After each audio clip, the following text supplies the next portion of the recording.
diz que o anjo do Senhor acampa-se ao redor daqueles que o temem e os livra. Considerando esse texto bíblico, é possível dizer então que nós temos um anjo da guarda, cada um de nós tem um anjo da guarda, pastor? É uma mitologia que até hoje algumas pessoas acalentam, até mesmo pessoas piedosas com largo lastro doutrinário. Mas quando nos detemos na angelologia bíblica, essencialmente bíblica, nós reparamos que não existe o chamado anjo custódio ou anjo da guarda. Nós vemos um episódio em Atos dos Apóstolos, capítulo 12. Pedro estava preso, detido entre vários guardas, e de repente em sua cela aparece um anjo, o anjo do Senhor. Ele desperta Pedro, Pedro acorda sobressaltado, não sabia se era algo real ou visionário. No entanto, ele obedientemente acompanha o anjo e as portas se abrem automaticamente, de forma sobrenatural.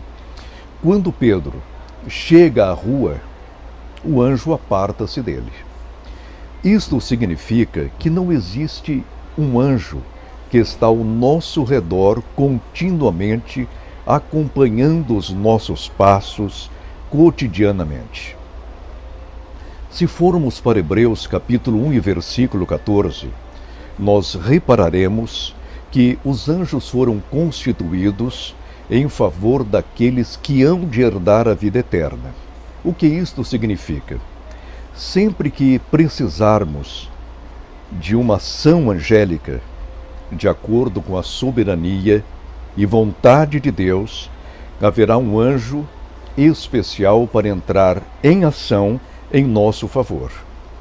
Como diz o Salmo 34 e versículo 7, que o anjo do Senhor acampa-se em redor daqueles que temem a Deus, para os livrar. Isso significa que os anjos de Deus estão de prontidão para atuar em nosso favor.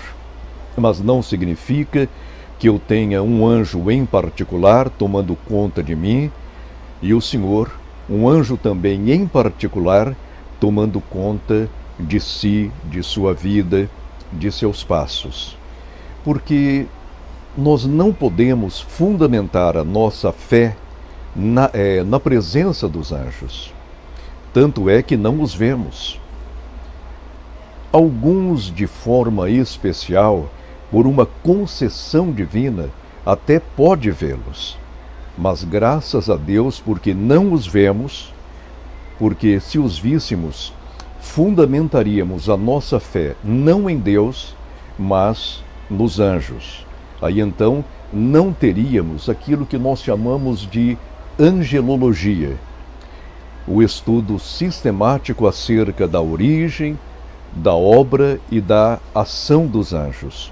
Nós teríamos então aquilo que poderíamos chamar de angelolatria, ou seja, uma adoração descabida dos anjos. Essa angelolatria, pastor, por exemplo, ela pode ser vista em determinadas igrejas quando o pregador, quando aquele que está fazendo uso da fala diz que viu um anjo, tem um anjo ali, um acolá, e o povo entra em êxtase, em pavorosa, observando aquilo como sendo um momento marcante do culto.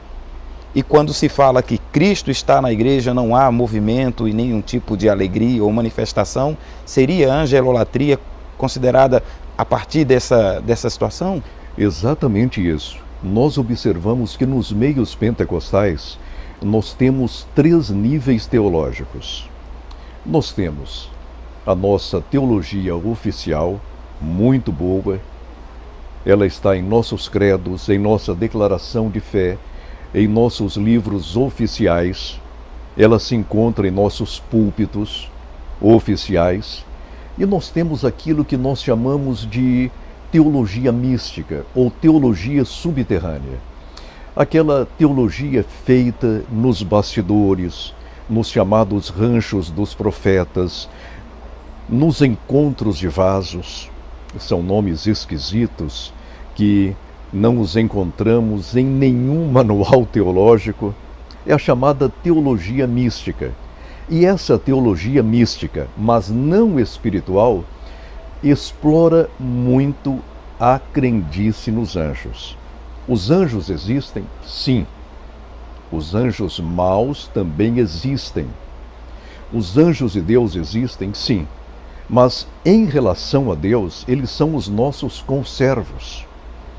Eles não precisam estar em nossa igreja, não precisam ser vistos, não precisamos nos dirigir a eles, seria algo descabido.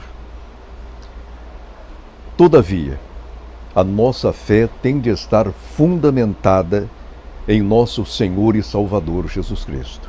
Tanto é que uma das revelações bíblicas, um dos servos do Senhor prostrou-se ante um anjo e ele o repreendeu.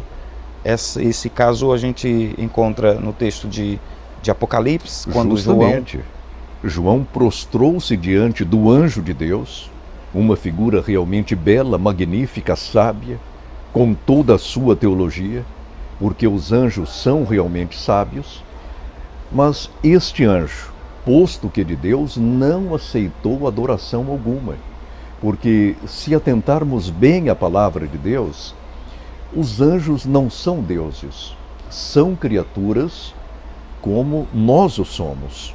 Por esse motivo, os anjos de Deus não podem e não aceitam adoração. Pelo contrário, eles adoram a Deus e querem que façamos o mesmo. Tanto é que este anjo disse ao apóstolo, ao teólogo divino: adora a Deus.